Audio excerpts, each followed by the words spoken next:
Hello and welcome to DDOCast episode 573, recorded live on Friday, September 20th. I'm your host, Patrick. With me this week, we have joining us Strimtom. Hey everybody, how you doing? Good, welcome back, sir. And we also have Nimvind. Merry Nimbus. This week's screenshot, Splinter Tusk chats with the Lord of Blades in the 432nd screenshot of the week. Thanks, Clubber Lang, for sending in this week's screenshot. A tried and true method of making sure you win the DDO screenshot of the week. Pick new content and take a picture of it. That content came out last week, I believe, right? Sounds about right. Yep, that was last Wednesday. We'll talk about that. Other stuff we'll talk about. We like to talk about Dungeons & Dragons online nearly every weekend. You can catch us through Twitch, YouTube, the DDO forums, iTunes, or from our website, DDOCast.com. And DDOCast is hosted by Cyber Ears, the awesome podcast hosting network, and shows are usually available within a few days of recording. The next show will probably be next weekend, and you can stay updated by following us on our social media pages or our website, DDOCast.com, with our calendar. Apologies for not having a show last week. I rolled a 1 on my save against work. And it didn't happen.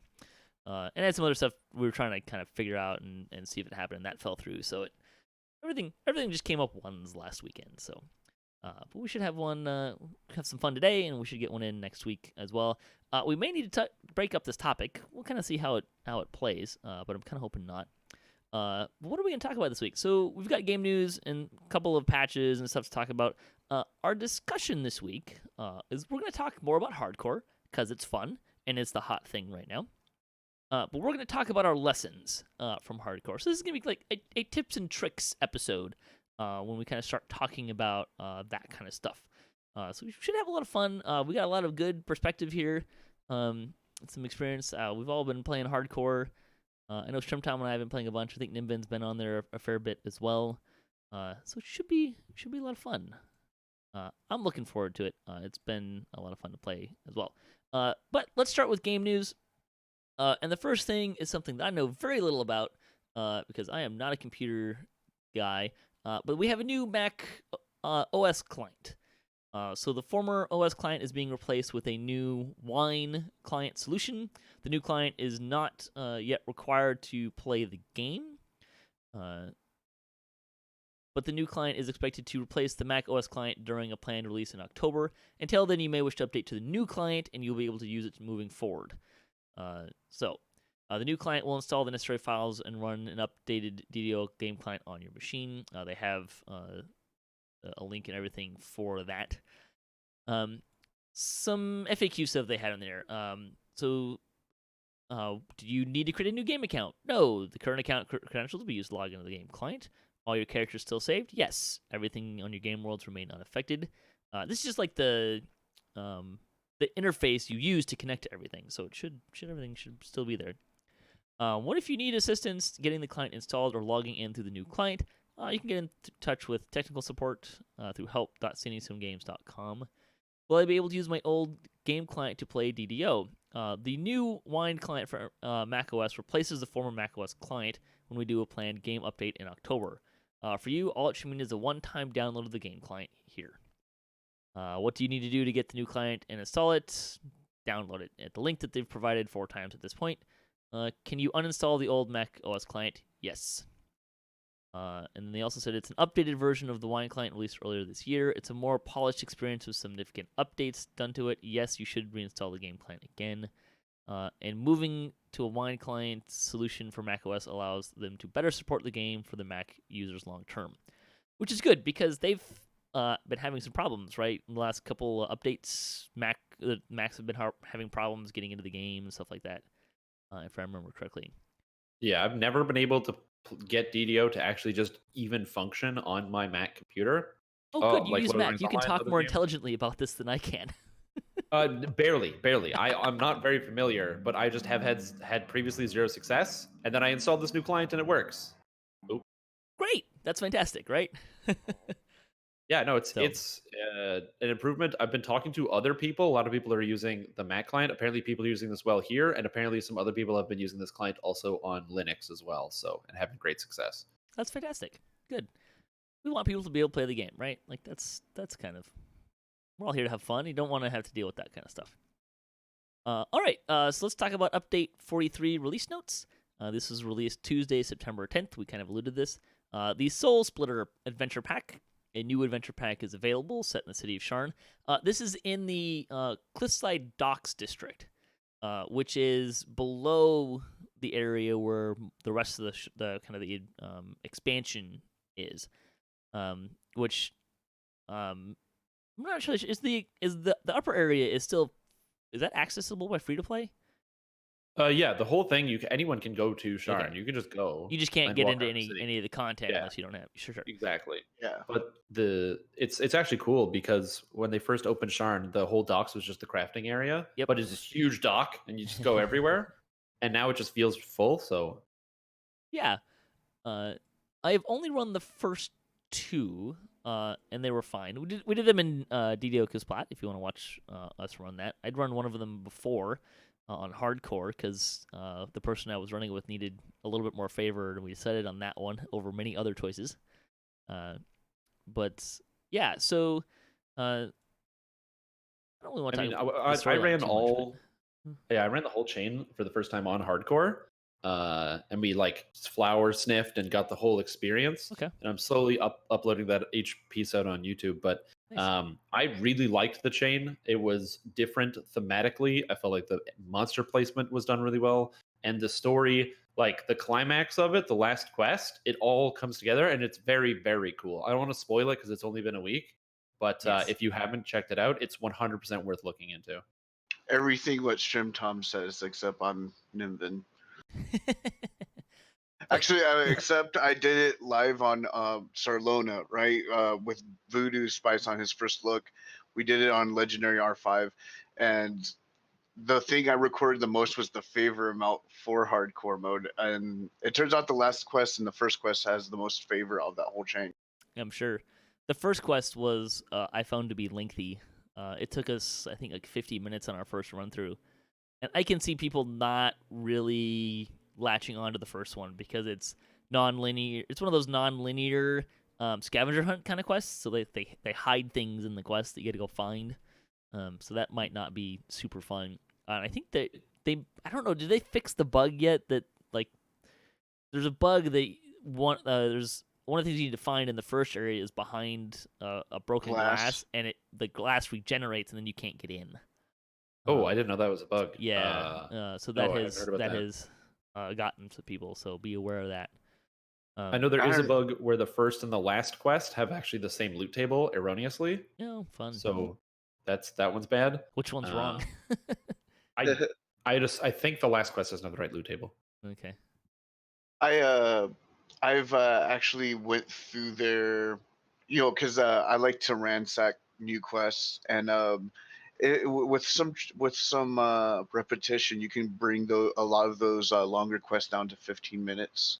Yeah, I imagine we'll get faster at it, but it definitely was a little longer. Well, the first quest is pretty long, but like the 4 quests after that are if you know what to do, they're no more than 5 minutes. Yeah, the next one was pretty short. Yeah. And it's not as long as some other quests from the game. It was just for a Sharn quest, it was like, oh, this is noticeably longer. And I also ran the second one before I ran that one when I ran on hardcore. So I was like, this quest is noticeably longer than the other one. Yeah, there's a quest in a bar that is really interesting because it gives you like 7 ways to complete the quest. That's weird. Multiple people can do that same adventure and have a completely different experience. Like you don't even have to do half of the quest. It's like not optionally. Like it's just there's different routes to take to the end that you can choose how you want to do it. But the whole thing is still only like 5 minutes. Sure. Well, I love that because it really brings in the essence of pen and paper. Without that idea that like depending on where you choose, you can end at the same place but take a totally different route. Sure. Other stuff in the release notes. The House Civis Dragon Mark now has the correct icon. They fixed a bunch of stuff with some enhancements, some Epic Destiny stuff that I'm not really going to go through too much. But they did make it so that Stay Frosty can no longer be erroneously applied to allies. That's nice. Yes. No more killing your friends. You don't want to do that. Bad idea. I did hear about some people doing that on hardcore too. Like they'd be running around with Stay Frosty on, trying to buff everyone in the levels. That's mean. Don't do that.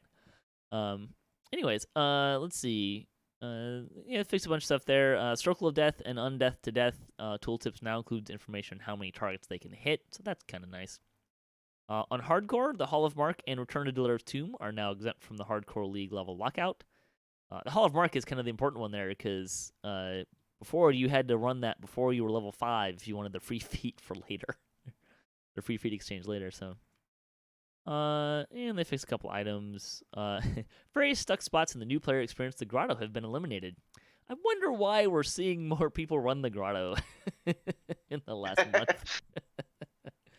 I usually find, like, my dad plays the game sometimes, and he gets stuck all over the place just because he gets lost. And so he's telling me, he's like, I'm doing the first quest and I'm getting stuck. And I'm like, no, you're not getting stuck.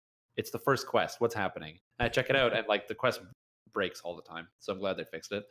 You know, what's funny is that I did try to get my dad in this game, and what made him not want to play this game is he couldn't do the swim up. I kept on telling him, hit the space bar. He drowned 20 times on the phone with me, yelling at me.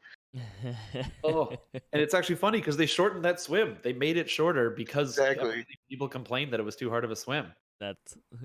Learn it now. Becomes important later. Let's see other stuff this week. It's the 10th anniversary of free to play. Cool. So this is when DDO became DDO Unlimited, became free to play, which I didn't realize was that long ago. As part of this, they're doing a couple fun things. The first is that there's a special one-time offer.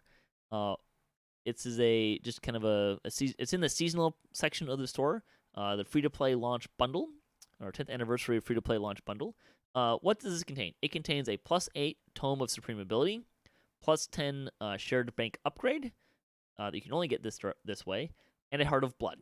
The cost for this is $39.95 Turbine points. DDO points. Thank you. Eventually, I'll stop saying that. 3,995 points. It's a little expensive for a fun bundle, but for what you're getting, it's a steal. Yeah, it's effectively 7,500 points worth of stuff for 4,000 points. I would guess it would have been more than that, but yeah. So it's still a really good deal. Although some people have probably accurately pointed out that hey, you're celebrating free to play. Maybe a lower cost bundle would be nice. They're giving free stuff away too. It's true. There is a Veteran Status 3 weekend, so that started September. It started September 13th, but I thought it started like later than that. I think that changed. But there's a Veteran Status 3 weekend that's going on. How long is that going for? I feel like it's going longer. It's now through September 25th. Yeah, they changed it after they made that announcement. So between now and September 25th, you can just create a character starting at level 10. There's also going to be a free adventure pack starting on September 19th. They'll release a code for a free adventure pack that will be available to redeem by all players in the game.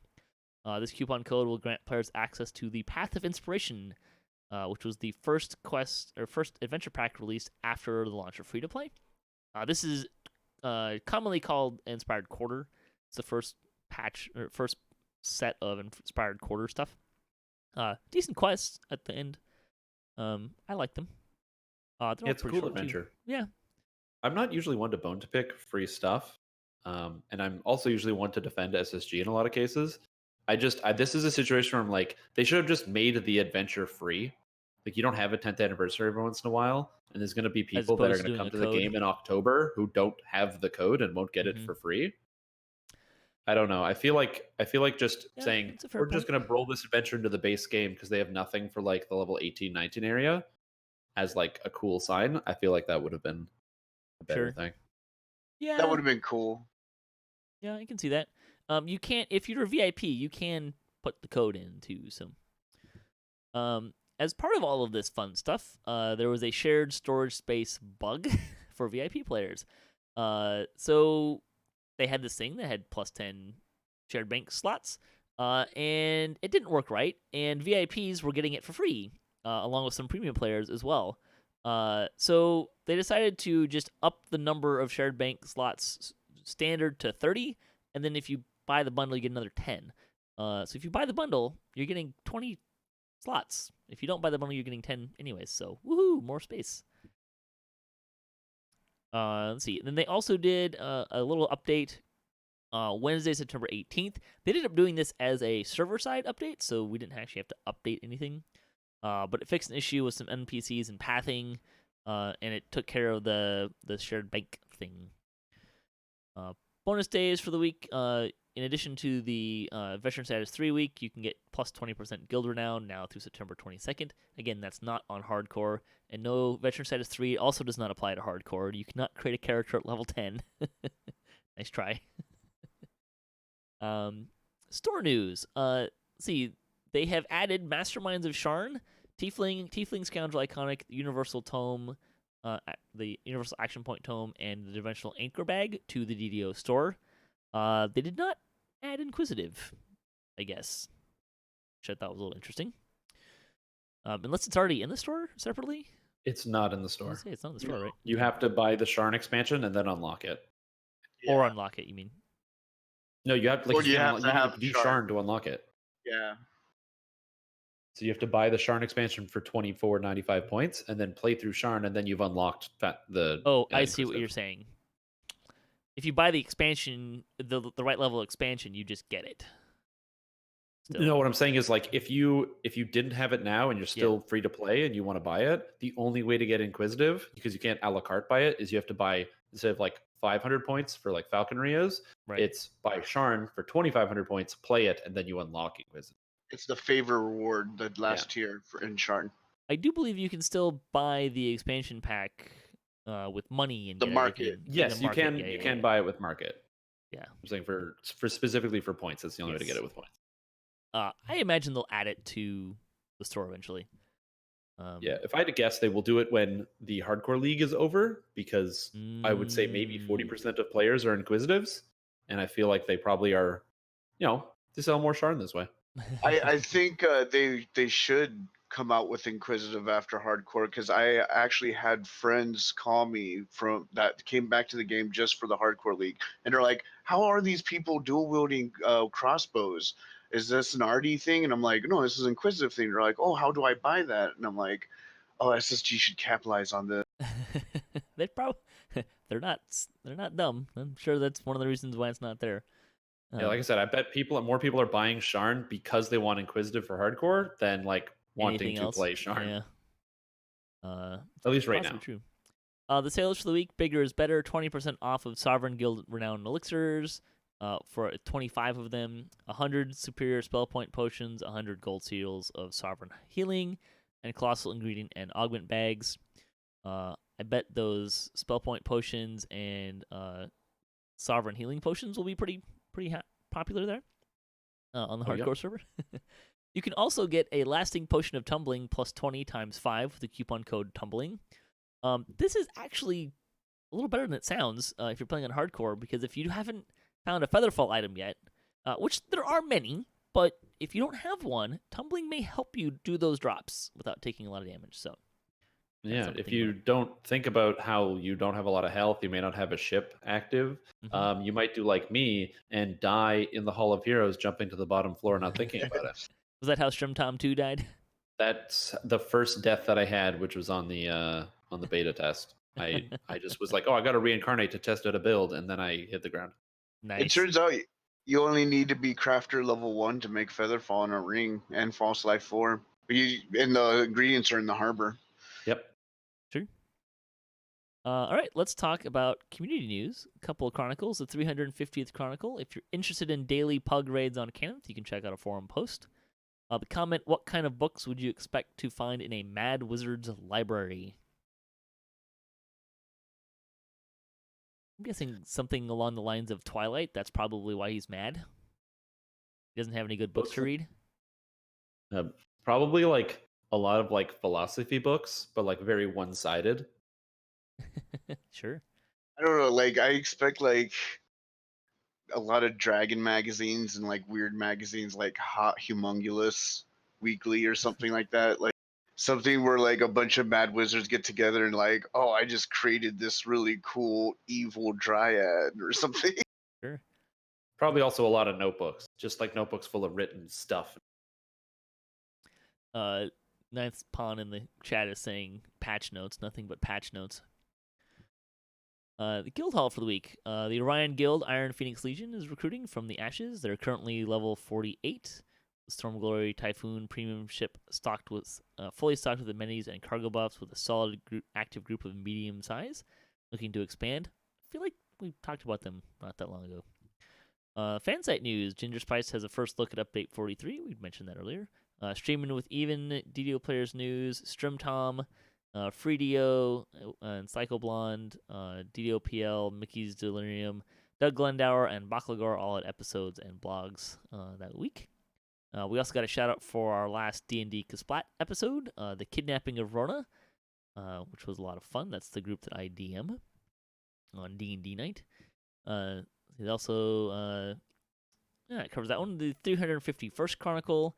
Congratulations, DDO Players News, on their 5th anniversary. They've been doing a podcast there for 5 years. That's no small feat. The comment for the week. If your character could have only one weapon for the rest of its lives, what would it be and why? Just one weapon? I'm thinking a Mineral 2. Heroic Mineral 2. I mean, it bypasses the most damage reduction. It's the most utilitarian. I'm gonna say I gotta pick a weapon that has just been there for so many players and been there for me. And you know what? A lot of people might get it down, but it's really good. I'm picking the Club of the Holy Flame. It's a -1. Wow. But with that club, you're getting through all of Delirious, and it saves you the day. Saves the day right there. This one's hard for me, but I've fallen in love with Sheridan's rapier from CO6. The CO6 has some really interesting rapier and dagger under Sheridan's tag. If I was going more for a fun thing, I'd something with Lightning Strike, because that Lightning Strike from the Heroic Shroud stuff, which has been used a few other places, that was always really satisfying when that went off. I may still have it, but I had a Shroud weapon that for some reason it was only upgraded to like tier 2, but it was level 8, minimum level 8. Yeah. Oh, that was old like first Shroud stuff. So I still have that kicking around, I think, which was pretty fun. I still have dynamo items of Nightmare. Oh, you know, okay. back when they the first expansion when they were the Lightning Strike and Nightmare procs were in random gen. Mm-hmm. Sure. Yeah, if I had to pick like a good weapon, I'd probably pick the Black Razor. I think it's the coolest looking sword in the game. Sure. Yeah. See, Spectral Dagger for me. Like if I have to pick a good one, that's universal. Yeah, that's a good one. See, the guild hall for the week. Would you like to see your guild here? Email DDO@SandingStoneGames.com with the subject line Guild Hall. Translation: they need more guilds to feature. Fansite news. DDO Players News got a shout out for their 237th episode. Damsels of DDO were playing on hardcore server. If you don't normally watch the Damsels, I recommend watching that episode and fast forwarding to the last 5 minutes. It's worth your time. Nubicabra, Brock and Friends, Brighter Days Ahead, Bard Life, Streaming with Even, Psycho Blonde, DDOPL, and DDO Wiki Talk all had episodes as well, and Mickey's Delirium had another Raids Week episode. And Gaming with Rain also had an episode as well. That one kind of snuck past the page break there. Nicely jumped. Let's see, other stuff. Strimtom has a guide to champions video there on your YouTube channel. Yep. It's all about the different types of champions, how to deal with them, what makes them scary, and I broke them down into different tiers. So you know whether if it's like, this might be annoying, should I watch out for this? Or, oh god, make it stop. So those are kind of the different categories. Yeah, if you're playing in hardcore, that's one of those things that could be really helpful to know. What champions you're going to deal with, and we'll probably talk about that a little bit later as well. Let's see, other stuff. D&D Night on Dido stream. We didn't have an episode last week just because life happened on short notice and kind of scuttled that stream. We didn't have one in the pipeline as a backup. But we'll be back this week with Heroes of Battle Rise campaign. And then the week after that, I'm starting a new campaign. It will be much less frequent than my other campaign, but that should be a lot of fun. I'm looking forward to that. No spoilers. You'll find more about that. You can check that out. D&D night on DDO Stream is on twitch.tv/DDO Stream on Sundays at 7 p.m. Eastern Time. Every Sunday except for the last one. We burned through our backups already, so part of the thing I'm doing with this new series is it's going to be a filler for option for us. So this one will be live, the first one, and then after that it'll probably mostly be a recorded series. But we'll see how it goes. Should be a lot of fun. DDOCast Splat, like I said, we were playing through the new Sharn stuff this week. We'll probably finish that next week and do some other fun stuff there. All right, let's talk about hardcore lessons, shall we? So we're going to kind of roadmap this out just a little bit for you, kind of how we're going to frame our discussion. So we're going to kind of start by talking about building a character to play on hardcore and kind of stuff along that lines. And we'll talk about, getting a party together, what you want to consider there, kind of tactics, how to actually start running content on hardcore. So with that, let's just talk about builds briefly. What kind of builds have you guys had success with? What kind of builds do you like? What would you say to someone who's thinking about jumping into hardcore, or maybe they're struggling, they're dying a lot? What tips can we give them for building a character? Well, I think the most important thing that people need to recognize when they play the game, if you're going to play on hardcore, play something that you are both familiar with and that you like.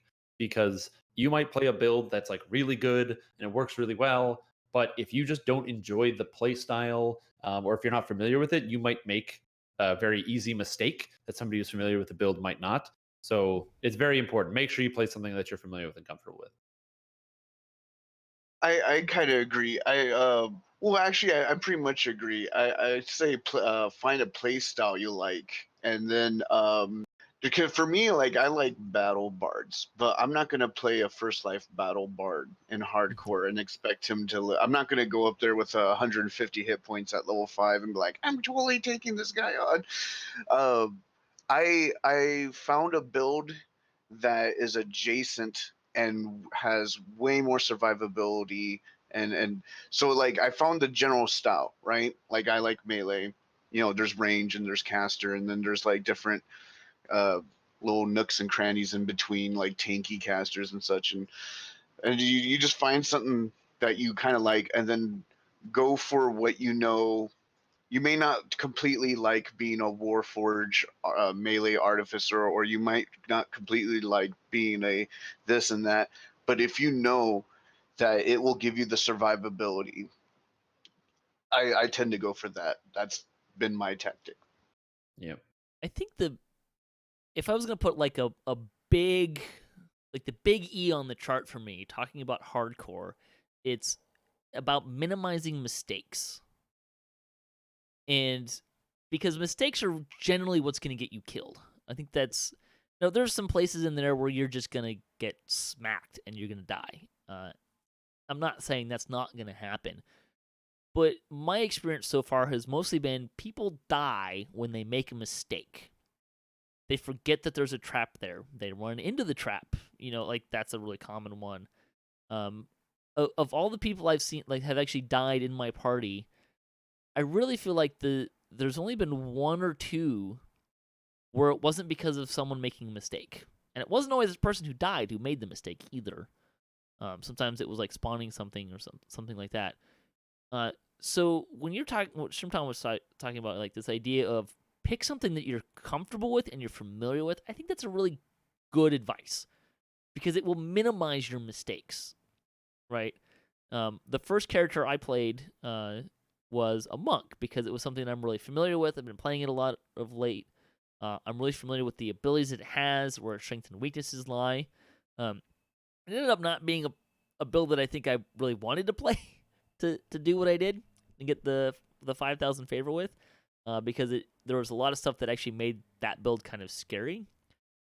But this kind of tails into my next point is like, know the strengths and weaknesses of your character. Like, know your build. What does it do well? Where do you need to be careful? So like the one thing that character was really good at was single target lockdown. And as it got more abilities, like I could lock down 2 or 3 things through a stun, a falcon trip, you know, another stun, that kind of stuff. So using that and utilizing that within a group play really became kind of something that I really tried to focus on. So when you're talking about what build you're gonna play, I think that's really good. Like, pick something you're familiar with, you know how to play. I think the next thing you want to do is you want to identify your goals for the hardcore league. So Sure. if you are somebody who is very keen on going all the way to, you want to get level 20, but you don't really care about the favor that much, then pick a character that's really safe, defensive, maybe druid or artificer, something you see a lot of other people running that's defensive, Favorite and make soul. sure you get that 20. But if you want to do the 5,000 favor, you got to make sure you have a character that can do a wide variety of content that isn't going to get locked out because suddenly you only cast a certain type of spell. So make sure you understand, or if you want to go for Reaper XP, you need something that can handle Reapers. So it's very important to know what your goals are before you decide to make your character, because it's not too great when you say, all right, I'm going to play this through this game mode. It's going to be awesome. I'm going to get the Reaper XP, and you've picked fighter who has no way to heal themselves and then runs into problems against many types of Reapers with no way to do anything to them. Totally concur. Yeah, there's a lot of great stuff there. I would also say, kind of dovetailing with that, let's talk like a brief word on iconics, because if you roll an iconic character, you have to get all the way to level 30 before you can reincarnate. And a lot of people aren't running in epics. It's not been a really popular place to find groups for, partly because as you get higher in level, the population dwindles, because every level you go, more people die, right? So there's Actually, it's even worse than that. The quests lock out, so you can't run dailies once you get above level 26 because all the dailies are level 20 and 21. That's So you have to actually do real quests now. that's actually how I finally got to play with you, Pat, on the hardcore. Sure. I was trying to find people to farm these 2 quests for my main favor runner. So I had one tune, a monk that I made to get 1750 into level 20, and I was trying to farm out gear for my melee arty. And I was like, okay, I need people to run these 2 quests in the Age of Rage or Disciples of Rage, and then that's how I finally got to play with you. You were there, you were running the quest, and I'm like, I'll jump in. Yeah, so I think there's a lot of strength in the iconic characters, especially when you get to 15, you get a bunch of gear. Yep, a free box of gear and potions. You get 30 potions. The potions, but that gear is actually really well rounded, right? Like, it's crafted with this idea of being gear at level 15. So it may not be as powerful as some of the random stuff you might have, but there's some unique stuff on there that you're probably not going to find at those levels. So there's some appeal there. And I actually built a character that I'm sort of utilizing right now that was going to be a Scourge build. That I think would be really fun. It was intended to be the character I was going to use after my monk died, because I just kind of assumed that was going to happen. And it never did, so I made it all the way to 5,000 favor on it. And I was like, oh, well, maybe this will be my Reaper character. And then kind of as I was playing, I realized that, maybe do I really want to get all the way to level 30? Is that something I want to deal with? Maybe not, because it's not really where people are running. Yeah. I noticed that once you hit like level 16 and up, like it's just really hard to find pugs, or you kind of need to bring friends with you, which we'll talk about. But yeah, the pool of players that are playing at the higher levels gets smaller and smaller and smaller. So which is one of the reasons why I said specifically identify your goals, because if your goal is not to go to level 30 and you just want to get to level 20 and potentially reincarnate, then multi-classing is very, very lucrative. All the capstones, which you get cool benefits from for not multi-classing, well, they don't matter anymore if you're just going to pop back to 1 once you hit 20, or just get 20. And there's a lot of very good, easy multi-classes to get some fantastic stats. For example, if you take 2 levels of Barbarian, anybody can do this. It gives you 10% movement speed, and it gives you the ability to take an effect called Blood Tribute, which effectively gives you 150 temporary hit points, and you can use that as many times as your Constitution score. any basic character, even at the beginning of the game, will have maybe 14 or 15 Constitution. So you're looking at stacking up 400 or 4,500 free health from level 2 all the way up to the end of the game, and that can mean the difference between life or death in so many situations. Yeah, let's dovetail it into. I want to kind of talk about what are some useful abilities that you've found as you've been playing in hardcore. So Blood Tribute would be one. Yeah, Blood Tribute's fantastic. Actually, you know what? Bards just in general are unbelievably good. Both because Fascinate, a lot of people don't use Fascinate, but once things start to get a little scary and you don't know how to handle everything, you just press this button and the bard sings their song and then everything just stops moving. And you can like take a second and think because the DC is very high on it. As well, Yeah. sustaining song that the bards get if they go into Spell Singer, even if you only have 4 levels of bard and you're not focusing on it, you just kind of put it on people. It lasts for 20 minutes and it just slowly heals you, keeps, stops you from spending mana on getting people back to full health. See, I'm running kind of like a mechanical group right now. I have my melee master, renegade master maker, already that has the construct or and the. I really like that build because one, it gives you the racial, the con, and at level 13 I can hit up to 91 AC, right? And you have 500 plus hit points with a +6 con item if you can find one. With just very minimum loot, you're pretty survivable, pretty durable. I feel like Renegade Master Maker, or whatever that tree's called, is a very good tree to look into, especially if you're a construct. Yep. I'd throw out. I mean, they're kind of an obvious one, but Healing Hands, Lay on Hands, are pretty good. Aasimar are very, very popular on the server. Very much so.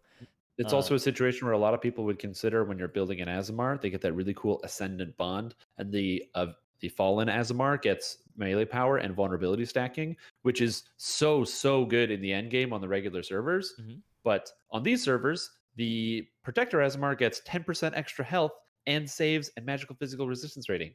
Take that one. Doesn't matter what you're playing. Just do that one instead. It's way better. It helps for sure. Yeah, so there's a lot of a lot of fun stuff that you can do with that, but it's just like that button of healing, right, for characters that don't have. Now, if you're playing in Reaper, mileage may vary there, right? Because I would say if you're really planning on going for that Reaper XP, a self-healing build may not be necessarily the best in the world. It'll help for sure, and I would say everyone should have a button for healing. It will save someone. It may not save your life, but it will save someone else's life. Absolutely. And sometimes that's even more important. Well, one of the ways that I died was I had a damage over time effect on me, and I was playing a sorcerer, and there was nothing I could do about it. I couldn't out heal the damage over time, and I didn't have any way to fix it, so I just watched myself die. That's painful. Really sucks. The other one I want to throw out is bluff. You can use bluff to pull things out of large groups. It's not something I've really been using a lot of, but it is something that you can kind of throw in your back pocket. If you turn a corner and like, hey, look, this group of 10 mobs has 5 Reapers in it. Let's rethink charging. We need a better plan than this. Hint, running away may be the best plan in that scenario, but, resist, being able to cast resist on yourself. Yes. Or shit buffs.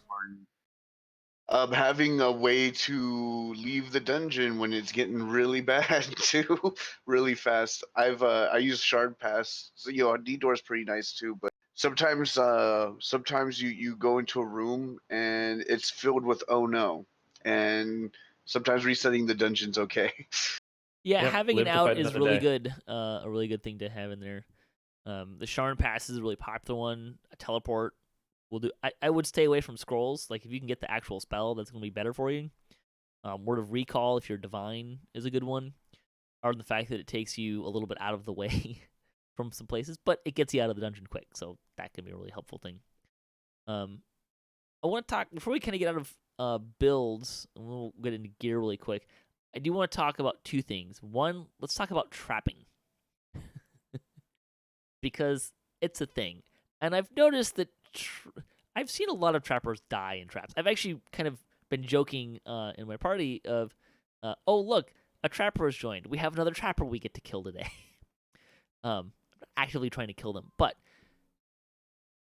I've seen a lot of people build a trapper with this idea that, traps are very deadly. I want to be prepared for that. I'm going to be a trapper because, I'm going to get 2 levels of rogue, I'll have evasion, and I'll be able to do traps. And this gets into my kind of the next thing I want to talk about is avoidance versus mitigation. Well, evasion's great, but if you don't make the save, you still take full damage, right? Yeah. Unless you have improved evasion, then it's half damage, which is better. But so if you're building a trapper, you need to. I would suggest very strongly that you think about how are you going to survive getting through a trap, because you will roll a 1 eventually. It's going to happen. There are more than 20 traps that you have to run through to disable, which statistically means on one of them you will roll a 1. So, keep that in mind when you're building your trapper. On the surface, it seems like a really great idea. If you kind of think about it a little harder, though, it kind of quickly becomes maybe the most deadly thing to play on hardcore. Yeah, because you're literally putting your neck right in the chopping block. And you'll get to those traps, right? And everyone stops, and everyone looks at you because you're the trapper. Like, what do you mean I need to run through this fire trap? Well, you're the trapper. Everyone else can run through it, but it won't do us any good. 2 habits I've been picking up is even quests I know really well on the main server. Well, in the main server, I have like a bajillion past lives, and I can just run through traps. I don't need to look.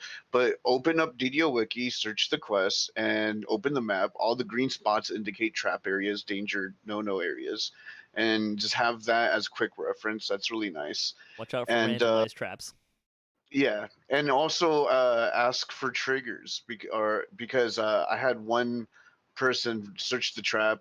The trap wouldn't trigger unless you go in the water in the depths, right? And they're like, "Oh, I got this," and they walk right in the water to get in front of the box, and they got murdered.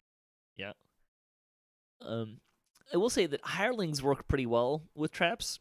And I've done a few tricks with this. I did Grave Robber, which starts with a big force trap. And the guy who I had improved evasion, the person who owned the rogue did not. So what we did was we had the rogue defend me, and I ran through the trap, and the rogue followed. And thankfully he was able to target the box from where he was to tell the rogue to disable it. But you may need to do some tricks like that, and that will kind of send the rogue through the trap to search the other side if you need to do something like that. Communication's huge. To be able to communicate ideas and tactics like that. Like, how am I going to get person A through C through this? Let's talk about it.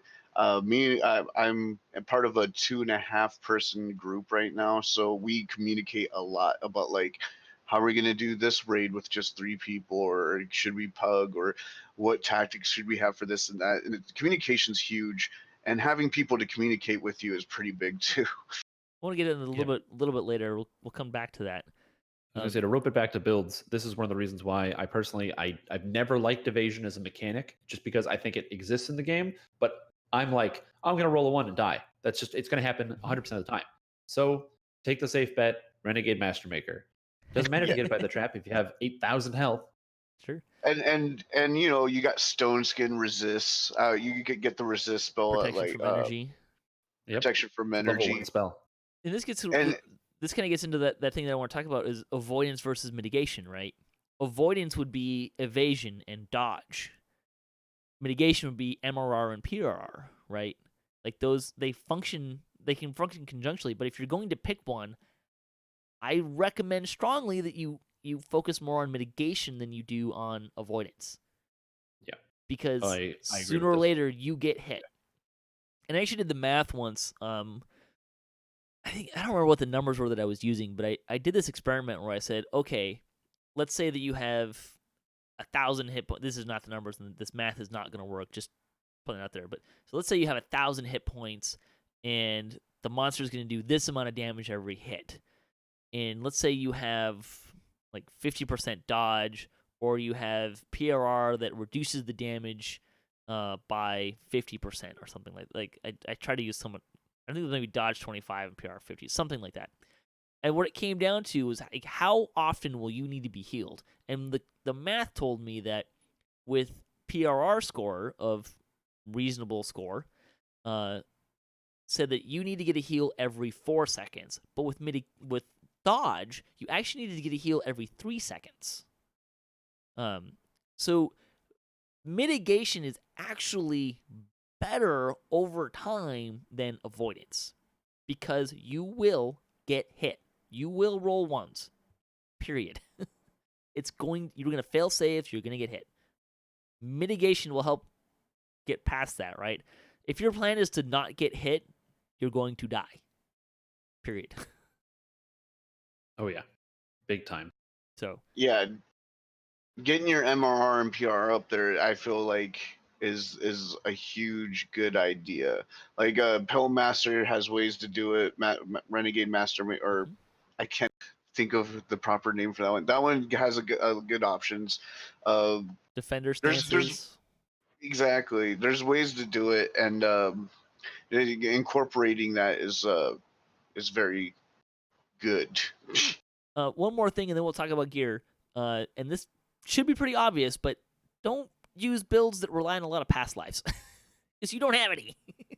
Yeah, or specific gear, like. Yeah. Let's talk about gear. What's some stuff that people should be on the lookout for that you found to be really helpful? At all times, you should always have a death block item on, especially after level 6. But you should always, just because you don't know, you just don't know, the weirdest things will get you. You might think, oh, I'm doing a quest like Enter the Kobold. I know all of the spell lists. I know none of the monsters will cast any spells that will cause me to instantly die because they're not on the spell list. I don't need it. And you learn that day that the elite kobolds in that quest have Vorpal weapons. This sounds like you're speaking from experience. On the regular server, I knew going in. This didn't happen. Flesh Renders also Vorpal a lot of the times too, by the way. Yeah, so death block is just something I think you should always have. And something I think a lot of people neglect as well is resistances. Like you're not resistance like elemental, but just your saves. Having a resistance item and making a save. I don't think about it too much on the regular server. I just go, I blew that soundburst save and I'm stunned. But on the hardcore server, you're like, oh god, I'm stunned, and you're like hammering the keyboard. Stunned, knocked down, held, dancing. Yeah. These are all things that force you to watch helplessly as your character gets pummeled to death slowly. Yeah, you definitely need to bump up things that like death block, of course, sheltering. Like the thing about death block and resistance or any specific save, they kind of go along. Like because you need a good fortitude save to save against a lot of death effects, but like you don't need to if you have death block. If you have things that can just boost up your saves for certain things that will enable you or instantly kill you, those are things that you should look into. And like I if I can find a spell save item and a resistance item, a sheltering item, a death block item, I feel pretty good. Until you roll a 1 on that disintegrate. Yeah, right. Disintegration is the scariest thing for me. Like I was so scared in Zorian Cipher. I'm so happy I got through it. You haven't lived in hardcore until you watch that green ray go whizzing past your head. Yeah. The number of quests I did, what was it? I was doing a quest yesterday, and it was the Beholders in Von 3 on hardcore, and we walk in, the first Beholder, first spell, disintegrate, rolled a 1. Ouch. I didn't die, I lived, but I was like, come on, video game. You gotta do this now? This is how this goes? A little foreplay, please. Yeah. Yeah, right. On that note, spell absorption, if you can find it, it's great. I got a Pale Lavender Ion Stone in the harbor, but I hadn't unlocked it yet. Yeah, that's a hard one to unlock because that requires running Dream in Dark. Which a lot, yeah. That was a quest that I chose deliberately not to run when I was looking for quests to run for my favor. Yeah, so a really easy one. Well, I should say really easy one, but if you run Threnel, you get the Man of the World Shaper every time. It's got 5 spell absorptions now. They only come back 1 per rest, which is lame. But also the Jeweled Cloak out of Giant Hold. You run the 3 flagging quests and Tor, and you get a selection of named items. Or you can run the quest that it drops from. But that's a really handy item to find. I wore that a lot. So that's really good. I think we kind of talked about fortification. You will get critically hit until you have enough fortification not to. And even then, I'm pretty sure like half the champions in the game like to bypass or fortification in some way or form. So be I aware feel of like that. that's why a lot of people are attracted to Pillmaster and Warforges is because of fortification is Sure, easier to bump on them. it is. I would say something that I think a lot of people kind of gloss over and think, I'm not going to do Caneth crafting because it's on this server, it's temporary. But from level 1 to 50 Caneth crafting, there are a lot of really, really good, useful stats. Things like fortification, you can make death block, you can make false life, you can make wizardry, you can make bonuses to your individual saves. These are all things we've talked about as being vitally important to your success. And they're all like level 1 or level 50 Caneth crafting, which is Yeah, almost no time invested. like False Life, Featherfall, Death Block, and Underwater Action are all level 1, and most of the ingredients you can find in just doing harbor quests. Yeah, I'm a terrible crafter. I've not really done any. I haven't really farmed for gear either. But the other thing that I want to mention is Ghost Touch. Ghost Touch is harder to find than you might think. Now, as people are running, there's more stuff available on the auction house and stuff. But Ghost Touch, and this is not just for Reaper, right? I mean, Reapers have Incorporeal, but other things also have Incorporeality, like Wraiths, which you will run into. And if you don't have Ghost Touch, I don't. Maybe your guys' luck is better than mine. But whenever I'm facing something that's got like a 20% or a 50% miss chance, I'm really good at bucking that trend and missing a whole lot more than that percentage suggests I should be. Oh yeah. So Yeah, and there are a very lot of popular weapons that people like Inquisitive. Me and my friend, we actually did research on this. There's actually no heavy or light crossbows at low levels that just come with Ghost Touch and Ghostbane. We looked into it, like something about Ghostbane, but like I don't see Ghostbane dropping in chests. Uh, to be able to hit that incorporality, you would actually have to do catacombs for a longsword, or there's the ring of the stalker at certain levels can give you ethereal, uh, but Ravenloft's cloak has ghostly on it. There's also the cloak from Tempest Spine. There's items, but to get them you have to get them. there If are you don't, random weapons that do have it, but they're not a lot. And Mithrid from the Damsels, I was running through, and she pulled a level 4 Vorpal of Ghost Touch heavy crossbow. And it kind of goes back a little bit to what Strimtom was saying, like know what kind of builds you like. Or she doesn't play Inquisitive. She has no interest in playing Inquisitive. So I told her, go put that on the auction house. Oh yeah. That's a fantastic weapon. She's like, it is? Like, it's Vorpal, which means it does extra damage, and it can take the heads off, and it's Incorporeal, which means you can shoot ghostly things like Reapers with it. That's a fantastic weapon wow, for an Inquisitive.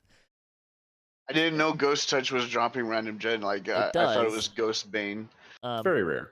you you can search, like I searched on the auction house when I made my character for Reaper, just because I knew I needed a Ghost Touch weapon, and I think I got one for like 8,000 plat, which seemed really cheap because it was also holy. Uh, but you can search it and you can find some.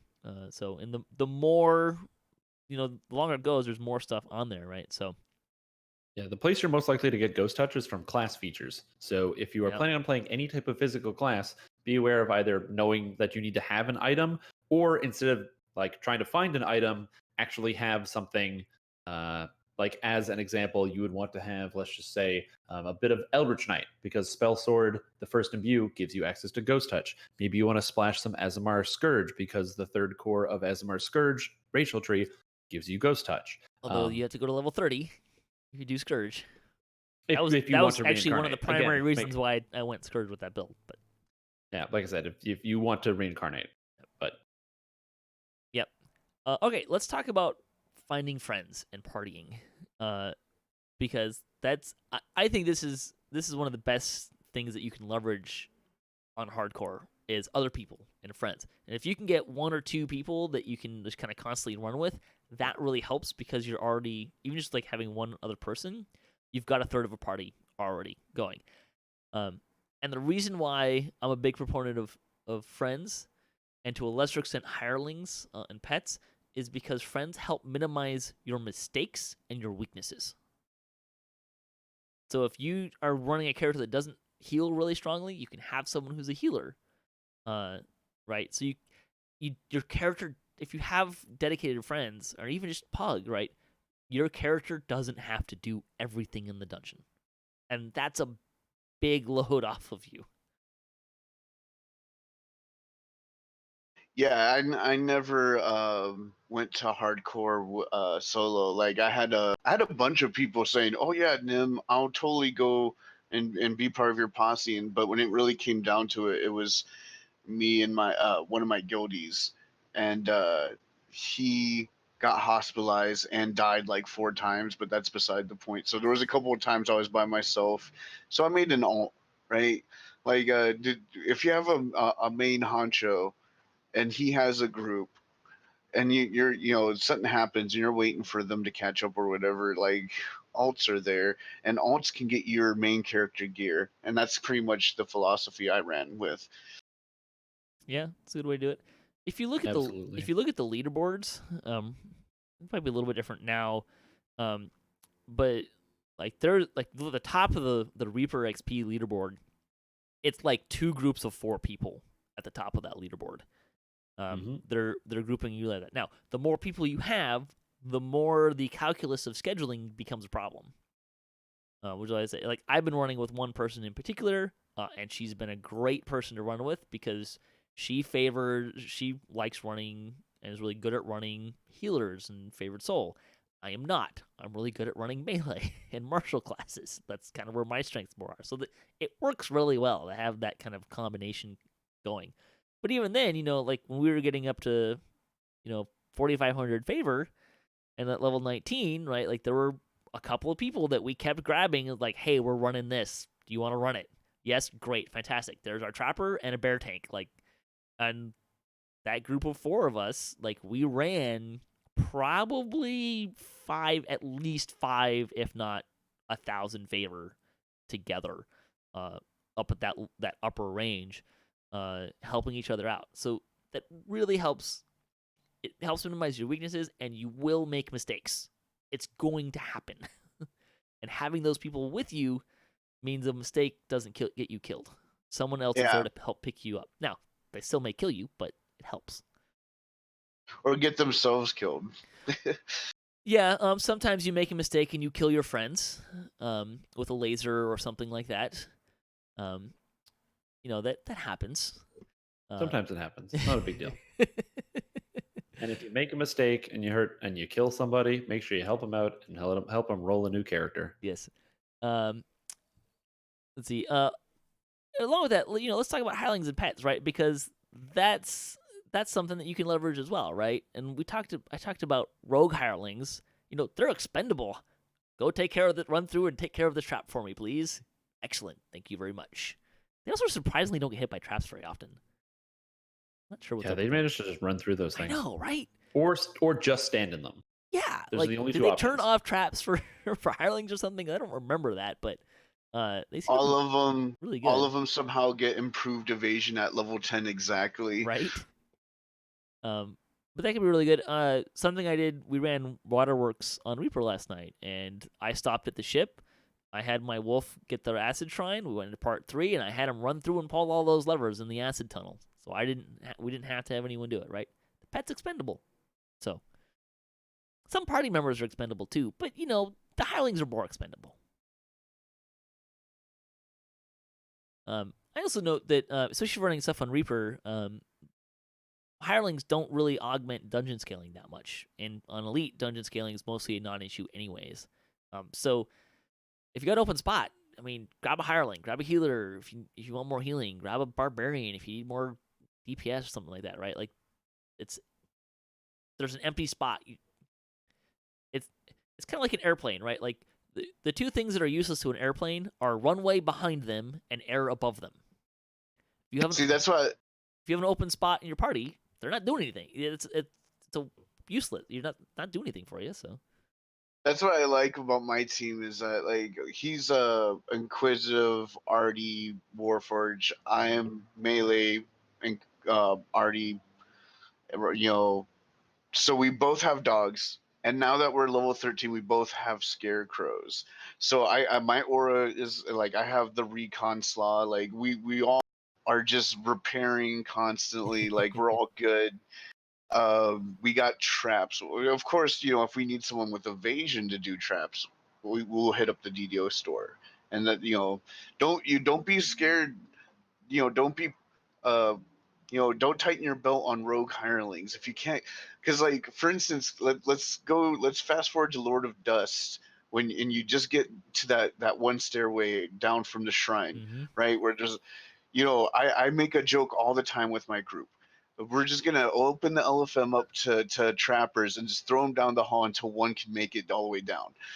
But like, if you could just get a hireling, that's just the perfect spot just to sit there all day and have him go down there until he gets it done.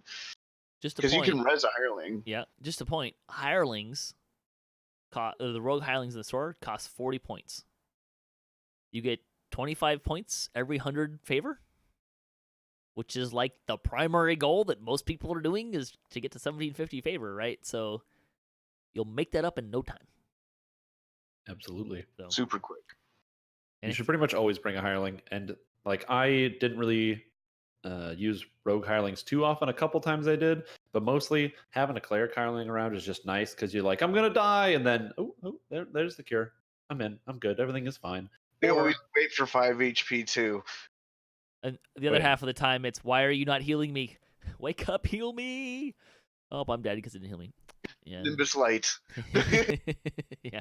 Combat Fall. That's not a heal. Thanks. Yeah. A couple quick other quick notes on parties. FYI, if you are running on Reaper with a group, which I highly recommend, if you're running on Reaper, you run with a group. If somebody dies, they get ported out, and once that happens, no one else can come into the dungeon on Reaper mode. So correct. Be aware of that. The other thing is, if you have a full party because you're using a hireling, you can still put up an LFM. You just have to, once your party is full, it'll automatically take the LFM down, and you'll have to re-put it up. And then usually, put something in the message bar about, we're using a hireling, please send to tell, that kind of a thing. If you still want to find other people, but you can use a hireling while you're waiting for them. It's so hard for me to do that because my Twitch handle's so long. So it's like send tell twitch.tv/Nimvind_.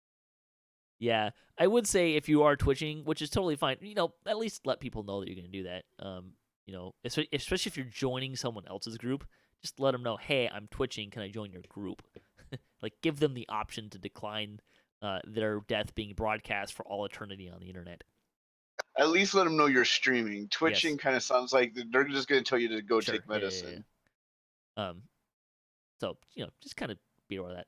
And then I'll tell you my great hireling story. We did Slave Lords Part 2 on Elite. And we got to the end fight where that guy does the bursty force damage, right?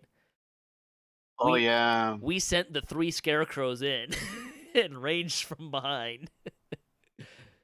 Almost killed the scarecrows too, so. We did Slave Lords Part 3, and I was really scared going into there. But we're just doing Elite though, and it's still scary. They had like 3,000 hit. Like we got it done in like 4 seconds. Like if you're going to a tough fight on just Elite, like I'm not doing Reapers. These guys are amazing. I'm coward. I'm just doing Elite. But if you have DPS and you could just go in there, if you can't do it in 4 seconds, then make a plan. That's if you can't beat this beholder down before he hits you with the raid, which it could be anywhere between a half a second to 4 seconds, then come up with a plan.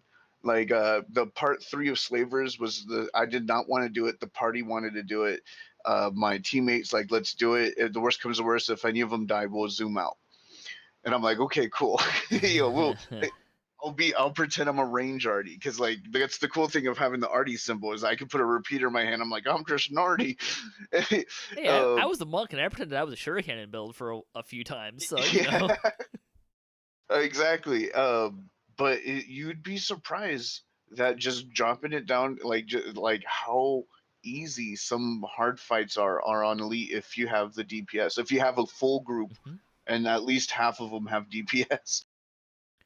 Let me just, this is my experience playing on hardcore on my run to 5,000 favors. There were a lot of quests that I realized that my impression of how difficult they were was often colored by one of two things. One was it being an older quest and me not really having run it with in today's power level. And two was quests that I run on Epic or Legendary on Reaper being a lot easier and heroic on Elite. Yeah, I look at everything through an R5 lens. Right? And so like I get scared. I'm like, oh, this quest will murk you, and then I go in there and it turns out the fire traps only do 5 or 50 damage with full resists and protection. And I'm like, oh, I can survive this with my 500 hit points. Like I it only actually takes 2 ticks, I'm gone. I went into Crucible and Reaver's Fate on the live servers with a bard at level 15 or 16, and I intentionally ran into the spikes, like the spikes in the swim and the spikes up on the Reaver's Fate, and they were only hitting for like 90 points of damage without evasion. I was like, oh wow, Mind you, that surprisingly quest was when easy. 20 was the cap. You know, Yep. 450 was like a good hit Mm-hmm. point for support tunes. So that was a lot back then. Not so much now. If you Sure. know how to build hit points. Yep. Should we start talking about kind of some tactically things? Sure. Uh, you want to kick us off, Strimtom? Yeah. So, I mean, when you think about tactics, it's very important to think about, kind of what it is your overall goal is and like really knowing the full extent of your character because what you want to think to yourself is like if you're playing an inquisitive build, you don't want to be the first guy into the room. Or even if you are, you want to step into that room, take a quick look at that situation, then back out shooting. Don't always run in, don't be the first one in if you're not ready for it. And most importantly, take your time. Yep. It's not actually a race because there's no finite end to the leaderboard. It's not like, oh, first person to do this is the guy that wins. It's just a leaderboard, and for your own personal accomplishment, you might have a time scale you want to get it done by November 15th. But I guarantee you, it takes so much longer to start back from zero than to take that extra 2 minutes to think about how you encounter that room. Yeah. You know, Yeah, go ahead, Nimvin. yeah, definitely. Like if you're a ranged person, when like I said, like I'm talking out of a person that's doing dual Warforged already. The turrets, like putting things in front of doors, opening them, seeing what's behind the door, and then just running, like having that wall there, just like a hireling to stand in front of the door or a summon or something. That's a good buffer, especially if you're ranged, especially if you're a caster, or like if you're not someone that's made to just like look and lick the enemies, like find out analyzing face to face. It's take time to strategize and build a good habit. Habits will save you. If you habitualize things that are, as Pat put it, a little mistake proof, even if it's not 100%, even if it's just going to prevent you making 20% of your mistakes. Making these habits of opening doors more securely or just going around precarious areas that might have a fire trap. Like if, just, maybe even ignoring optionals, just finding habits that will get you through the room. And that's really like when you're in a dungeon, you shouldn't be thinking about the end. You should just be thinking about this room. Am I going to survive this area? Yeah, that's a good point. No one wanted to do the gelatinous cube with me in Fathom of the Depths. That was a little disappointing. Uh, some that I would really point out, like from a tactic standpoint, is one, having a balanced party will forgive a lot of sins, right? Um, I've found this because I'm playing a tank build right now, a barbarian build, which is a lot of fun. I'm really enjoying it. One of the things I've kind of training myself, my normal MO on live for a tank build would be run right up to the group, intimidate, and have them all on me. But what I'm doing a lot more right now is let them come to us, right? Because the more time that that stuff can't get to us, the more time we can shoot it safely. And then I can intimidate as it comes up to me and it's not getting back to the ranged people in my party. So let that play to your advantage. Now sometimes you have to go in, right? Like there's a Fear Reaper, you need to go in and deal with that. I'm very I've been doing a lot of Reaper mode. I very much disagree with that assessment. If you know you're the tankiest person in the party and you physically have points and intimidate, what happens very often is people get scared and they don't think. Like if you know that the most dangerous thing that's going to hit you in a quest, like a disintegrate, will hit you for 300 damage, and you have 500 health, then you know where you need to be, and you know where you need, like, what needs to happen. But if you don't go into the room and aggro the monsters, but instead you just kind of get that initial aggro, anyone that takes a shot, anyone that steps out of the way, they might actually die because you made a decision to be less aggressive when you would still be safe at the end of the day, because you can avoid most different types of negative effects by just hitting the block button, and all of a sudden you can't be stunned, you can't be poisoned, and whereas somebody else doesn't have that option. So if you're playing in a party, I think that it's definitely it's a good idea if you're playing a tanky character who is designed to be frontline to be aggressive. Lack of aggressiveness is probably the number one killer of like backline players from tanks. That's what I've seen so far. It's true. Yeah. And you have to, and I'll clarify, like, you have to kind of, that's what I kind of said, sometimes you need to go in too, right? Their champ casters are a big one, also, if you're kind of holding back, you need to create a little distance, because I've been shot with some area effect stuff that's splashed onto other people as well. But yeah, look, threat assessment is I think kind of what you're talking to is really important, right? Like, what's around this corner? Okay, I know there's a caster in this spot. We need to get that thing down, right? Because that's going to be dangerous. But being able to make a quick threat assessment too, right? Turn the corner. I know there's a caster on this corner. Oh crap! There's 3 Demon Soul archers here. That needs to die faster, right? Like, be able to really make those assessments on the fly.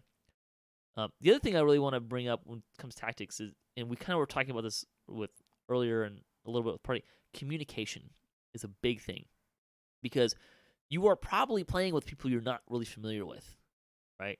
Unless your whole guild came over to hardcore, you're probably doing some pugging and playing with people you've never played with before. They don't know you. They don't know how. And heck, just things as simple as, Garrison's missing pack. You get to that T, and half the party goes one way because that's how their server does it, and the other half of the people go the other way, right? Like, it's really simple communication stuff that can be a big way of, hey, there's a Reaper, champions. There's going to be a spawn behind us here. We're going this direction. We're not doing this optional. Like, those are all really kind of basic things that we don't tend to think about. But if you really leverage that communication and everyone's on the same page, even with stupid, simple stuff, it makes, like, challenges. Yeah, it makes things a lot more clear, and you have a lot better success. Case in point, we did Von 6 on Elite in under 3 minutes in a party that I was leading, which blows my mind still that not that initially we completed. I thought we'd complete it fine, but 3 minutes is ridiculously fast for that raid. It was, but before we stepped in, it was, okay, these 4 people are on this base, you're on this base, every base has a D-door. I went over everything of, prep your pillar, I'll call when we're going to kill it, right? Don't kill a pillar until I call it. And then we D-door back, and then we go up and kill it. Like we went through it step by step and had this plan, and we executed it, and we were done in 3 minutes, and it was fantastic. And it was really awesome too. It really, like, everyone felt really accomplished, and it was a really cool thing that we did. So Yeah, you told me about that, and I was actually in awe. That was pretty cool. yeah, like I don't think I've ever run that quest in 3 minutes. That's ridiculously fast, and it was just a flawless execution by everybody to do that too. So another example is, like, last night I was going into Disruptor with my mate and, like, a bunch of people I didn't know, and we sat down for 15 minutes. That's as much as long as the actual challenge. Yeah. Like, talking, like, how we're gonna get all these stars, and we agreed that we will be able to 4-star it, and then I'm like, okay, how we're gonna 4-star it, and then we went over the plan. one person's like, no, that's not how it's going to work. So I'm like, okay, then how do you think it should go down? And then we kind of melded to get like I didn't go in there until every single player typed in okay with the plan. Like, okay, like is this what we're going to do? Yes. Good. I will say the kind of what you're talking about. That's a great time to have that conversation. When you're actively doing something, is a really bad time to have a debate about how to do it. This is the wrong time to think about Yeah. car insurance. If you're in the middle of something and the party leader says do this, just do it. You know, unless it's like very like I'll give you a pass if it's like I need you to go do this thing that's obviously going to get you killed. Okay, if he's throwing you under the bus, don't do it. But you know, like within reason, just like don't argue, and that's just going to get everybody killed. So, anything else we want to talk about tactics and running quests? I mean, not particularly. I think we covered a lot of the big bases, and Yeah. most importantly, communication. If you don't know quest, just look it up on the DDO wiki. Yep. It's really fun to explore and discover quests for the first time, and it really sucks to rediscover it the second time on your next character because you died the first time. Another to tag on to that is don't be scared to go on to your regular server on your own time. If if you know I'm doing level 9 quest today, but I don't know these 4. Well, go to the live server and find out. Sit in front of a mob on the difficulty you're going to do it, and just like let yourself get hit on, run through the traps, see how much damage they do. Like this is all data. The more information and communication you have going into any situation that you were seconds ago befuddled by is helpful. I did that with Tower of Frost, and I did that because I didn't really know that. I don't know that quest that well. And I pulled up the wiki and ran through it on live to make sure I understood what was going on and how to run it on hardcore. And like I said, I stepped into Sharn to see what that damage was like on heroic because I just didn't have any frame of reference of that. And I did that on Crucible and Reaver's Fate to know how much damage is the spike stuff gonna do. How is a heroic elite Sharn, or Fine. did you do a Reaper? We were doing I elite did at that Reaper. point. The damage was fine on elite. It was on par with pretty much everything else around that level. There's a few places. The one thing I will say that was Spiders. surprisingly damaged, yeah, the exploding spiders. Watch out for those, and Shavrath blades. They've killed, yeah. Which is not in Sharn, but the Shavrath blades and Demon Assault almost got me. Yeah, in Sharn, the spiders, they do about unmitigated, at least on Reaper 1, is about 700 fire damage. Yep. And someone died when we did it. Yes. We were going to that communication when we ran Sharn, we said, okay, look for call out spiders and call out trappers. Those things need if there's a spider, get the hell out of dodge and range it, or send in a pet or a hireling. If there's a trapper, kill it and kill it fast. Right. They were higher on the priority list of everything else in those dungeons was get the spiders down. So, all right, I want to spend a little bit of time talking about Reaper. And we've sprinkled a lot of Reaper stuff in there. Is there anything else you guys want to talk about for people who are thinking about playing in Reaper mode on hardcore? Absolutely. Something I wanted to go over that was really key is that before you go into Reaper mode, you need to make sure you have every single thing prepared ahead of time. If you go into Reaper mode, you need some way to block magic missiles, because without that, you're going to die. Shield scrolls are level 1 and pretty cheap. Yep. The shield wands are fantastic. You buy them in the marketplace. You just whip them around. Have some use magic device. Doesn't matter if it takes 3 tries. Without it, you're still dead. So make sure you have that. Especially if it's champion. Oh, yeah. You want to make sure you have Death Block. Really important. Know what spells Famine Reapers are going to be casting on you. That's essential. So what range they get the spells. They also cast mostly ice spells. So make sure you have a lot of cold resistance to stay alive through that.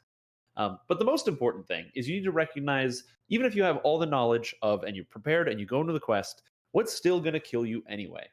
And the big answer to that is there's 2 things going to get you no matter what.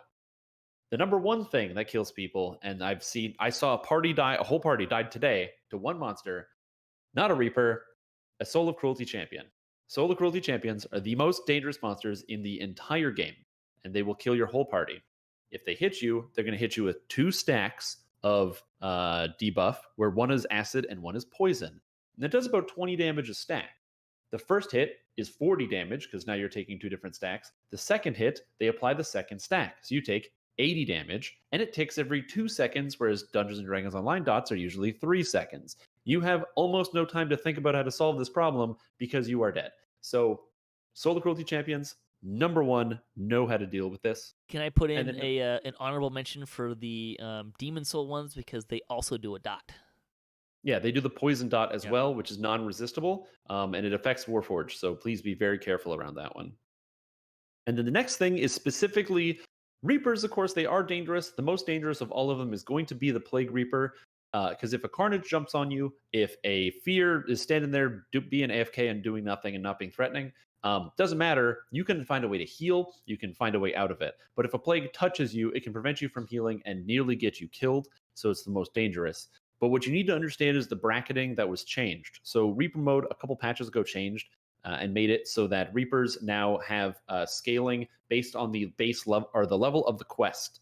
And this is the modified quest level. So if you do a quest in the harbor, that's level 2, and you do it on Reaper difficulty, it becomes a level 4 quest. That's now your modified quest level. The Reapers are broken up into brackets: levels 1 to 9 or 1 to 10, levels 11 to 20, levels 21 to 30, and levels 31 to 40. So obviously being 4 different distinct brackets. And that's where they pull their health damage values from, although Phantom Reapers get their spells from a different method, but that's not important. The important thing is, if you're doing quests on level that are level 8 and you're doing them on Reaper mode, they're level 10 quests. The Reapers will be comparatively easy. In fact, you might not even notice them when they spawn because in a lot of cases, they're going to be the same Reapers you fought when you're doing quests on Reaper mode in the harbor. So it's not really a big deal. You just butcher them. And then you walk into level 9 quest. You head into the Red Fens, you're doing the last stand, and then all of a sudden a Reaper spawns. Well, that's now a level 11 Reaper because it's a modified quest level. That Reaper goes from having about 250 health to about 1200 health and does way more damage and is much more difficult to deal with. So be very, very mindful about that very quick bracket switch. It's extremely noticeable once you start playing with it and your damage is like generally pretty low, like it would be on the hardcore server without a lot of gear. And it can be very, very scary. It gets a million times scarier once you get all the way up to level 19 quests and you decide to do them on Reaper, which I don't recommend. Do not do this. Do them on Elite. But if you want to do this, you will be facing against Epic Reapers that have significantly more health than that and are much, much more dangerous. So please pay attention on when you're planning on taking your transition into Reaper mode. Maybe do the 9s and 10s on like Elite to get some of that Ravenloft gear before you start turning it back onto Reaper, or make sure you're really solid and you know how to defend against these creatures. Their resistances, like their saves, are about the same, but they get a huge health boost and their damage goes up drastically.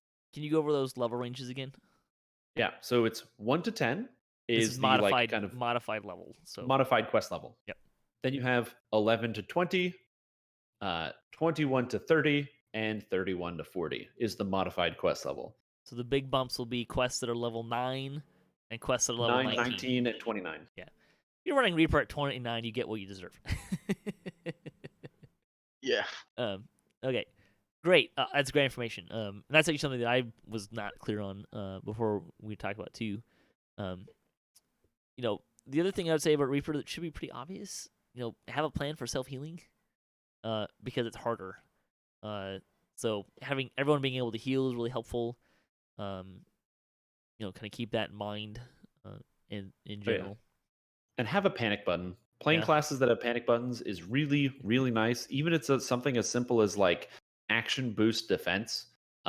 Having a panic button is really useful when things start going bad and you don't have time to make a decision about what you should do. So you just kind of hit the keyboard real hard and hopefully things work out.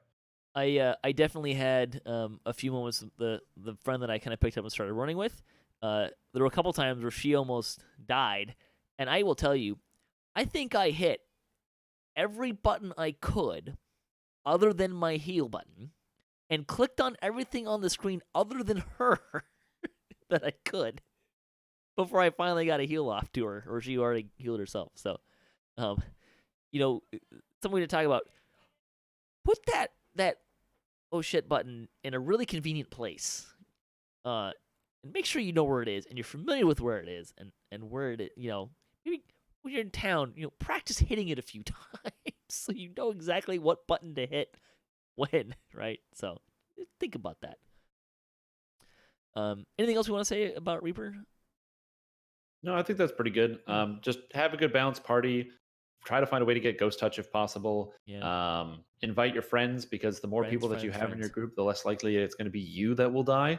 So that's also a good bit of advice. In an And emergency, the sorcerer can be used in the shield. absolutely. I also would like to. It may not be super great advice, but when you're of the lower skill Reaper XP, like before you even get 1 point, there might be some merit repeating. So, like, yeah, you lose your first time bonus and all that, but if it's an easy quest to get Reaper XP and you're just trying to get some easy XP, there's some quests that don't even give you favor out in Threnal that are really easy, the giant supplies and all that. Sure, yeah. You know, you might want to Those are level do 9 though, those. aren't they? They Some are level 9. They get those really scary Reapers. Yep. I was actually going to say, if you want to get some quick and easy and dirty Reaper XP, just do your level 2 quests and your level 3 quests. If you're going for the big favor reward, if you do all the 2s and all the level 3s on Reaper mode, you get 2 points right away, which is you should spend all your points in the defense tree. I shouldn't have to explain that, but please do that. yeah, It's a lot of yeah. health. But you get 2 points by doing all those quests, and it's right at the beginning. So if you decide you want to do Reaper later, then you already have a couple points. And if you die in the harbor, well, you just make a new guy and do it again. You lost And half you a day's lost work, like maybe. an hour Yeah. or something. Yeah. All right. To end this, I want to go over 2 things just really quick. We're gonna give you kind of a roadmap. So, what does getting 5,000 favor look like? A lot of time. Yeah. The thing that I think people kind of were most curious to me, because there's the level lockout, right? You can't run quests that are more than 4 levels below your level. So if you want to run level 3s, you have to run them before you're level 8. 7 is okay, 8 not good. And I'll tell you, like, my experience getting to 5,000 favor, and I actually had to get to 5,100 because the person I ended up running with that I met around level 9, around like level 7 quests kind of, she skipped a few more quests earlier than I did, so we had to go a little more. I skipped, so at level 19 you can run 15 and above, right? Yeah. So it means between quest level 1 and 14, I skipped 5 quests. And those 5 quests were Devil Assault, which you can run on hard, which is level. Yeah, I did that on hard. I didn't because I was at the time I was thinking I could just run it in epics, which turned out to be kind of a bad plan. I did not run either the Titan raid or the pre-raid for Titan. I also skipped that. I did not run Slave Lords 3, and I did not run Temple of Elemental Evil Part 2. I did both of those, but I skipped Litany of the Dead. That's a level 15. Not do that. So this is just 1 to 14. So these are quests 1 to 14? 1 to 14, the quests that I could not go back and repeat and do once I got out of level range. I only skipped 5 of those. And I'll tell you, Invaders? it was fine. Actually, I wanted to do Invaders on hard mode, and then the person in my group was like, no, let's just do it on Reaper mode. So the first thing that happens is we turn the corner on the right, and I get instantly polar raid and brought under 10 health. We beat it, but it was a little scary. A decision. Yeah, no, it wasn't. It actually wasn't bad, and most of the quests weren't bad for the most part. Just running, we were mostly running on elite at that point. As long as we were smart, it wasn't too bad. Now, part of that comes from I didn't have to do any traps. I didn't have to go down the bat hallway in Demon Queen. Demon Queen raid, by the way, we did it with 5 people in 4 minutes. It was pretty easy. We did it with 4. It was very easy. Surprisingly easy. But those are the only 5 quests that I skipped. Now that meant, especially when we were trying to get that last couple hundred favor, not having been familiar with the new Sharn quests, we kind of tried to avoid those. I think there ended up being like 20 quests that I didn't run that you could have run that are heroic quests. So you have to run a lot of quests. And some of the ones I skipped were like Terminal Delirium, Litany of the Dead, just from a flagging standpoint. There's a lot of stuff in there that I kind of chose not to run because I don't like running Acute Delirium, so I didn't run that. Don't run Terminal Delirium because there is a part of that quest that is straight up a death trap where there's blades where you instantly die if you touch them. So don't run that quest. Most of that quest you spend in a state that makes you more vulnerable to damage that you're going to take. Yeah. So I would not recommend that. Yeah, I know people did it, but New Invasion We did all of Shatterwrath except New Invasion because that end fight. Actually, what we did is we actually did all the 19s, but on hard mode, which gets you most of the favor and made Yeah, them you can very, do very that. easy all of a sudden. Because on Elite, the monsters have like 5,000 health, and on hard, they have 800. That's just how we chose to do it, right? And I will say, like, we knew in the back of our minds that the Menace of the Underdark, just the 3 chains was 250 favor on Elite. So, a third of that on normal, roughly half of that on hard. We knew that was an option, plus the other 2 quests, plus Evening Star, or not Evening Star, House Cannith Epic challenges were also an option. The only challenges I did were the Evening Star challenges. I didn't do the other challenges. Mostly because I was too high a level when I figured out some of that stuff, and I don't really like some of those anyways. So, but that's kind of what you're looking at. A lot of the quests were easier than we thought they would be, but that just kind of gives you an idea of how many quests you're gonna need to run. Yeah, you can bank on getting, just doing the 19s on hard and doing the Evening Star Saga on hard mode, which both are very easy and pretty much risk free. That's about 400 favor right there. Sure. So you only really need to plan out 4,600 favor.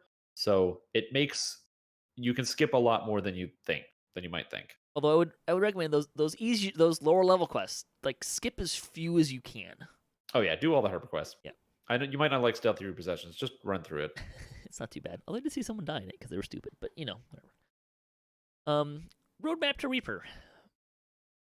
Kind of the same thing. Well, Yeah. I was actually talking about, because right now for Nimvind and my main server, I need 207,000 per life just to get a Reaper point, and that's about almost 15 Reaper points. And the goal is 20, right, which is 400,000. You might, I don't know if is it possible? Like, I'm asking you guys, is it possible to get 400,000 Reaper XP in one life? It would be possible, but you'd have to rerun stuff a lot. So it probably wouldn't you'd be have to rerun efficient. stuff. You'd probably want to do stuff on higher than Reaper 1. Yeah. So getting to 5,000 favor and running quests all the way up to level 20, I hit 5k favor with 107,000 Reaper XP, no potion. So the 50% pot, you'd be looking at 160,000. And then if you did that, you could do like 3 lives of that and hit your 400,000. I mean, my kind of loose goal is to try and hit 200,000 Reaper XP in one life, and then you only have to reincarnate once. I don't know if we're gonna hit that. We may have to do 2. We have to do 3 passes. So. Yeah, my current plan is to hit level cap and then farm out gear and then do quests on Reaper 3 or 4, which I think is just like at endgame, which is a much safer plan because we'll have like a group of 3 people and I'm playing Ranger, so the game just melts before me once I have my gear. Yeah, that's something else I've considered is going into epics, and we might look more at that. By the way, if you are going into epics, the explorer areas do not have quest lockouts, which means you can start running. You can at level 21, you can run explorer areas that are level 15 and get full XP from them. There's enough epic explorer areas too that if you actually just do all the epic explorer areas, so like Three Barrel Cove and Ravenloft and Cogs and whatever, you'll actually get to level 30 with just explorers if also you want. An option. Yeah, time consuming, but it's not hard. Well, you'll die. You might die in Orchard. Watch out for quells. Yeah, not really planning on doing Orchard because of the liches. Epic 3B. Epic 3BC's ballistas are pretty harsh. Yep. Someone's asking what gear farming strategies are we using. I haven't been. I'll be honest. I'm not very good about it. I fully farmed out Ravenloft. I basically we played up until level 14 by just like piecing together our gear. And then at 14 we stopped. We farmed out Ravenloft until we all had like full sets of gear because we knew we were going to take in that gear all the way to 30. And I used Cannith Crafting to fill in a couple holes because there's just some stats that don't show up on Ravenloft. I've mostly been grabbing what I find. My strategy, because like my partner died a handful of times, and after the 3rd time, you kind of don't want to go back and help him out. Like he can catch up. So what I did was just make an ult, and maybe you don't you just want the 5,000 favors, so you use this guy to get the other stuff you don't really want. And I got a 5-piece Adherent Mist set, my 3-piece Silent Avenger set, and then I went to the House J and I got myself the Inquisitive, or not, the Artificer set there, because I find that really nice for Sure. the shockwave from the hammer and the extra freezing DC on your rune arm, and then I hit 20 and I took all my fancy rewards and I called it a day for that tune. Just Sure. so sometimes basically my strategy reward is if you're waiting on someone, just run up a tune. Farm some gear. Yeah. I don't necessarily if you're running a character to 5,000 favor and or 400,000 Reaper XP, maybe have another character to farm gear with. It's a suggestion, but not necessary. Yeah, because the more you put your character through a dungeon that he doesn't really need to be, that's another chance that he can die. Mistakes So happen. you Funky stuff happens. you definitely want another tune that has another job. Yep. All right, I think that'll wrap us up. Yeah. Strimtom, why don't you tell people what you're doing? Well, since the last time I was here on the DDOCast, I made a pretty big change to my entire life. So I'm now streaming full time here on Twitch. I'm uploading at a minimum of 2 videos a week, usually one like informative video, like my Reaper mode video, and also one build video. So if you're not sure what to play in hardcore, you're probably gonna get a hardcore viable build from me every single week, because it's taken me about 2 days to get to 20 on hardcore at this rate. So and all the different classes, whether you want Bard or whatever, it's all there. And you can catch me on my channel, Strimtom, Monday, Tuesday, Wednesday, Thursday, Friday at various times. So if you're interested, make sure you drop by for the coolest, funnest, or some of the coolest, funnest DDO content. At least I think so. And how also can some of people the dumbest support stuff. you in that endeavor? You can support me directly on Twitch by subscribing, or I have a Patreon that you can support as well, where I'm going to be doing a special feature, which is Strimtom's Build Boosters, where you can actually submit a build to me, like either a rough build or something, and I'll either retool it out for you, expand on it, give you a level 30 gear set that would work for your character, so you don't have to do the gear Tetris, whatever it is you want.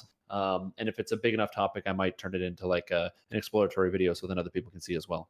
Sure. And Nimvind, where can people find you? A lot of places. I'm actually on Twitch, twitch.tv/Nimvind_DirtSinger. I'm on YouTube, and I also have a mixer, which is under the same name as my Twitch, and that's actually pretty much it now. Sure. And sometimes on Voodoo's stuff as well. So. Oh, yeah, I'm on Voodoo stuff, and sometimes I'm here, and I'm also I play Groovy's game on the pen and paper nights the first Sunday. Yep. And you're gonna play in the one that I'm doing too. So. Oh yeah, soon. Yeah, I can't wait. Be a lot of fun. All right, so thanks to these guys for joining me today, and thanks to all the contributors and guests that are on the show. And thanks for listening. Hope you enjoyed this. Hope that you found this to be helpful. If you're playing hardcore, last thing to send you off with hardcore, have fun. That's the most important thing. And thanks to Sandstone and Wizards of the Coast for making DDO happen, and to CyberEdge for hosting the podcast. If you'd like to support the show, you can visit our website, DDOCast.com, or you can support us on Patreon. If you have a DDO-themed webpage, or you Twitch DDO and like to be featured, you can email us at DDOcast@gmail.com, and you can hit us up at DDOcast.com for show notes, MP3s, our calendar, previous shows, and other fun stuff. If you'd like to be a part of the show, you can leave a comment, you can email me, anything you want to contribute to the show or have questions, topics that you hear us discuss, just let me know. So, with that, may all your attack rolls be crits, all your chests level appropriate, have fun, and don't forget to gather for buffs.